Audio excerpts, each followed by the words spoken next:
Bonjour Philippe. Bonjour Alexandra. Alors cette semaine, vous allez nous parler du congrès national du Centre des jeunes dirigeants qui se déroule du 19 au 21 juin. Oui, c'est un événement plutôt important dans le monde de l'entreprise parce que le CJD, le Centre des jeunes dirigeants, est une organisation particulière.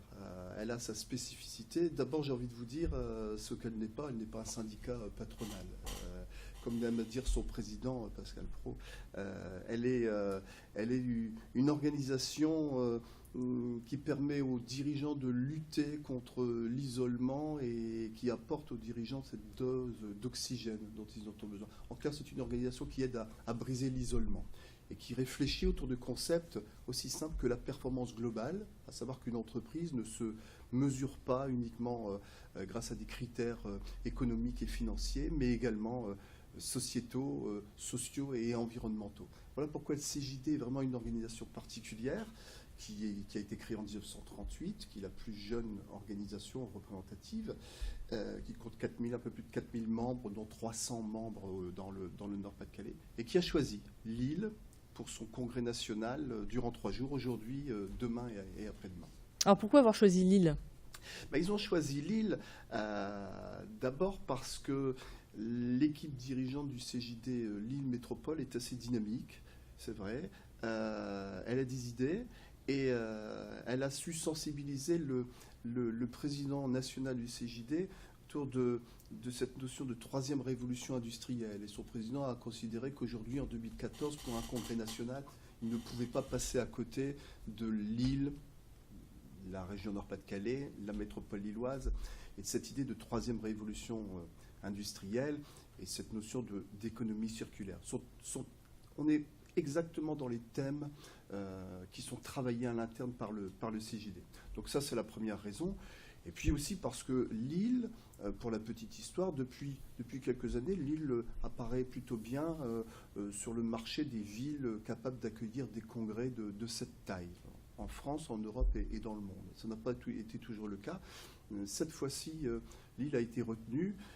C'est vraiment une très bonne chose. Quel est le programme de ce congrès jusqu'au 21? Beaucoup de conférences, beaucoup d'ateliers. Le principe du CJD, c'est, j'ai envie de dire, je n'en fais pas partie, mais pour rencontrer beaucoup de membres, de dirigeants qui en font partie depuis pas mal de temps. Un jeune dirigeant, un JD, comme on dit, il est très peu porté sur les grands discours et beaucoup plus porté sur l'aspect concret et pragmatique des choses. Donc peu de grandes conférences, beaucoup d'ateliers, beaucoup de tables rondes et beaucoup de ce qu'ils appellent d'échanges de bonnes pratiques. Et j'ai ici un ouvrage à vous présenter qui s'intitule « Les confidences de patrons agiles ». C'est un document qui recense 100 bonnes pratiques, et à contrario de mauvaises pratiques, mais 100 conseils de dirigeants d'entreprise qui sont adressés à tous les autres dirigeants d'entreprise. Donc peu de conférences, beaucoup d'ateliers, beaucoup de réflexions, beaucoup de travail concret, pragmatique, beaucoup d'échanges sur ce qui marche, ce qui ne marche pas. Exemple, et c'est dans ce sens que je disais que le Centre des jeunes dirigeants n'était pas une organisation comme les autres, créé en 1938, dans les années 80, le Centre des jeunes dirigeants est la première organisation à réfléchir à la notion de réduction du temps de travail.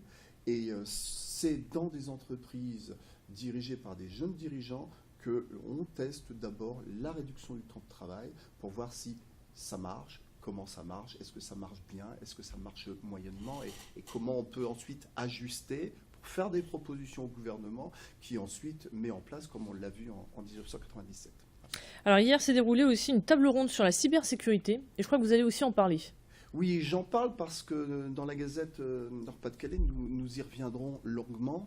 C'était une table ronde qui était organisée hier chez Ernst & Young, maintenant on ne dit plus Ernst & Young, on dit EY, qui était consacrée à la cybersécurité. J'avais déjà l'occasion d'intervenir sur la cybersécurité. On en avait parlé aussi. C'est quelque chose de très important et je dois dire que c'est encore quelque chose qui est très sous-estimé. Alors, aujourd'hui, vous avez certainement entendu parler de l'affaire Domino's Pizza. Domino's Pizza, 650 000 profils de clients, non pas des coordonnées bancaires, des profils. C'est-à-dire, on saura celui qui a volé les profits des clients, savent désormais que Alexandra préfère la pizza 4 saisons à la pizza margarita, par exemple. Je dis C'est pas faux. Et en plus, c'est pas faux, formidable. Je le dis sur ton d'humour, mais pour montrer que cette affaire, elle est assez représentative, mais elle est aussi assez représentative dans la façon dont le public et les dirigeants d'entreprise l'ont comprise et l'ont reçue. En clair, les dirigeants d'entreprise se disent dans leur immense majorité, mon entreprise n'est pas de la taille de Domino's Pizza. Mon entreprise n'a aucune raison d'être attaquée. Au sein de mon entreprise, il y a tout de même peu de savoir-faire qui mérite ou qui pourrait être volé, pillé. C'est une erreur majeure. Même les petites entreprises sont donc concernées. Même les petites entreprises. Pour une raison simple, c'est qu'une cyberattaque, dans la très grande majorité des cas, une cyberattaque vise uniquement le blocage pur et simple de l'entreprise. Alors hier, des dirigeants d'entreprise sur la spécialité dans la sécurité informatique, mais les dirigeants rappelaient qu'une entreprise qui n'a pas prévu ce qu'on appelle un plan de continuation d'activité, pour faire simple, une entreprise qui n'a pas prévu de répondre à la question très simple, comment je fais pour continuer à fonctionner en cas d'attaque bloquant tout mon système informatique, il y a une entreprise qui n'a pas réfléchi à cette éventualité, demain, elle peut être contrainte de fermer ses portes, 1 jour, 2 jours, 3 jours. On imagine que c'est tout de même pénalisant. Donc ce dont je me suis aperçu hier, et c'était très intéressant de cette table ronde, c'est que ce sont des risques qu'il ne faut absolument pas sous-estimer, que l'on soit une petite entreprise, une moyenne, à fortiori une grande, mais les grandes entreprises ont des services et des départements dédiés. Alors l'avantage de cette table ronde, c'était que des grands dirigeants d'entreprise pouvaient donner des conseils à des dirigeants. Alors justement, quel genre de conseils? Pour donner quelques exemples. Alors un exemple, eh bien, c'est tout simplement de participer à des conférences pour voir et pour comprendre la nature des risques, quels que soient les secteurs d'activité. Il y a des risques majeurs qui concernent toutes les entreprises, c'est-à-dire une attaque qui vise à bloquer le système informatique de l'entreprise, quel que soit son système. La stratégie, une stratégie en matière de sécurité. Aujourd'hui, vous avez 6 entreprises sur 10 en France qui ne peuvent présenter aucun document lorsqu'on leur demande de présenter un document présentant la stratégie en matière de sécurité. Alors, il faut voir aussi que la législation évolue très très très rapidement. Ce document, ça n'est pas une contrainte, enfin, ça n'est pas encore une contrainte administrative. Demain, des compagnies d'assurance demanderont aux dirigeants d'entreprise de présenter un tel document et pourront s'extraire de toute couverture des risques si une stratégie n'a pas été mise en place. C'est aussi pour un dirigeant d'entreprise de faire participer son directeur de la sécurité au conseil d'administration et aux discussions stratégiques. On a encore beaucoup de retard, c'est très très très grave, c'est très inquiétant parce qu'on a beaucoup de retard par rapport à d'autres pays européens et mondiaux. Merci beaucoup, Philippe Schröder. Merci.